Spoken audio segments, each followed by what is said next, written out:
Don't be afraid of the dark. Be careful with stars.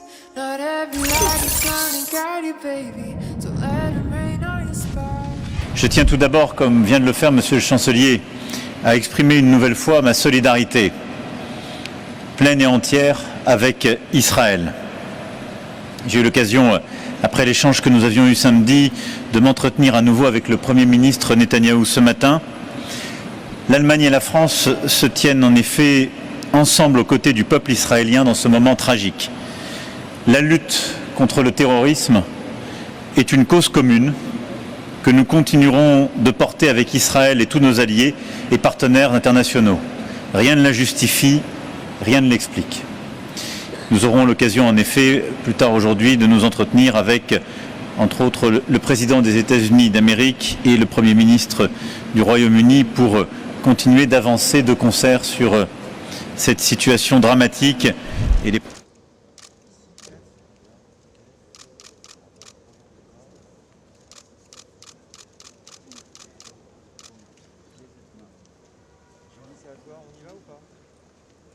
L'attaque terroriste du Hamas le 7 octobre a été une tragédie pour les Israéliens.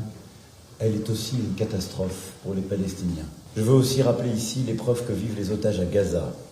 Nous nous employons activement à obtenir la libération de tous les otages, dont 9 sont français, en coordination avec nos partenaires régionaux. Je leur remercie de leur action, en particulier le Qatar. Le chantage qui est fait aujourd'hui par le Hamas est intolérable et nous demandons instamment la libération, en effet, de tous les otages.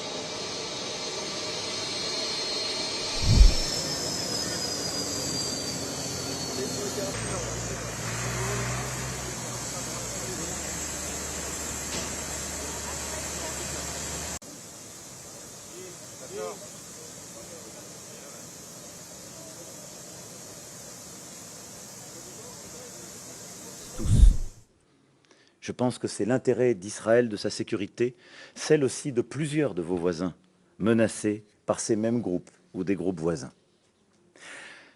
La lutte doit être sans merci, mais pas sans règles.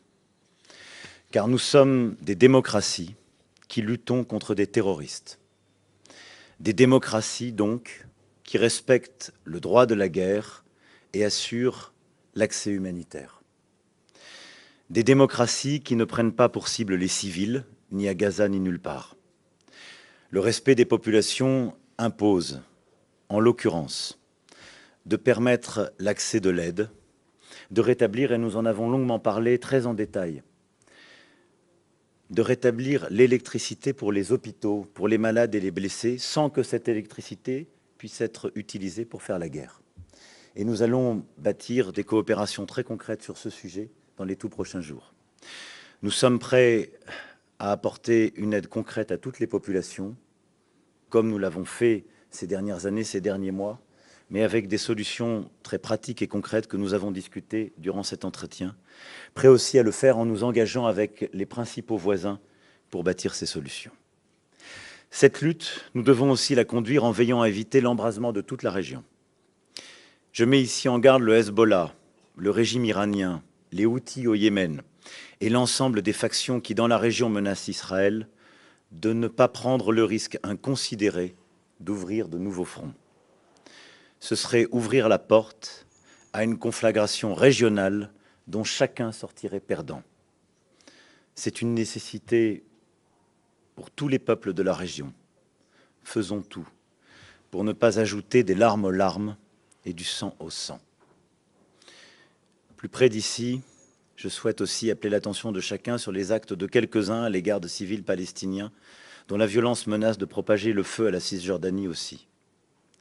Enfin, la sécurité d'Israël ne peut être durable sans une relance décisive du processus politique avec les Palestiniens.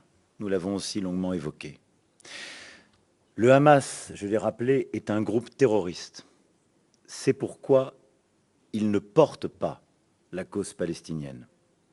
Il doit être combattu avec force et la cause palestinienne, elle, doit être entendue avec raison. La stabilité de la région le retour à la normalisation qui s'annonçait ne seront garantis que si la réponse d'Israël à la violence est évidemment sécuritaire et implacable face aux groupes terroristes, mais aussi politique, en acceptant le droit légitime des Palestiniens à disposer d'un territoire et d'un État en paix et en sécurité aux côtés d'Israël, parce qu'il aura intégré l'existence et la sécurité d'Israël comme une condition première.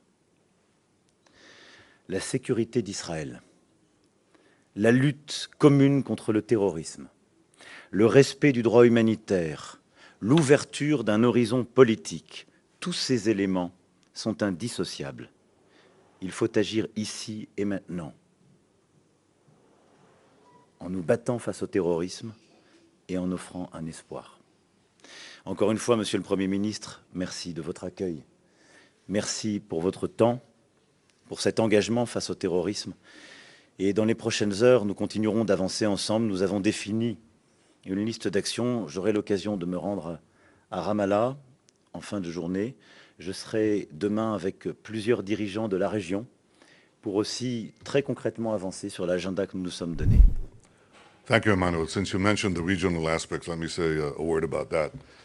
There is a battle here between the axis of evil led by Iran, Hezbollah, Hamas, Houthis, their minions, who are fighting to bring back the Middle East, the world, to the early Middle Ages with that kind of barbarism, with bondage, with slaughter, with murder. And there's the axis of the free world and the moderates who want to bring the world to the progress and prosperity of the 21st century. This is the battle. It's engaged now. The test for the West and for civilization is Hamas. If Hamas emerges victorious, we will all lose. Europe will be endangered. Everyone will be endangered. Civilization will be endangered. So if Hamas wins, if Hamas loses and is defeated, then the forces of civilization win. That is why this battle is not merely our own. It's Europe's battle. It's America's battle. It's civilization's battle. It's the battle for the heart and soul and the future of the Middle East and the Arab world. I think many understand that, but there's no going around the fact that we must have a decisive victory against Hamas. If Hezbollah makes the mistake of joining this war in a significant way, it will regret it. They will long for the second Lebanon war, which they regretted. Because they're embedding themselves like Hamas in the civilian population in Lebanon, we will have to take action against them. And the devastation against Hezbollah will be unimaginable. So I hope they heed your warning, our warning, the warning of the United States not to do so. But if they will, they'll suffer horrible consequences. We have to join together and win. The forces of civilization, progress, have to win. That goes through the defeat of Hamas. I thank you, Emmanuel, for everything you said, and thank you for coming here and standing with us. Thank you. Thank you. Thank you. Thank you. Thank you. Merci beaucoup.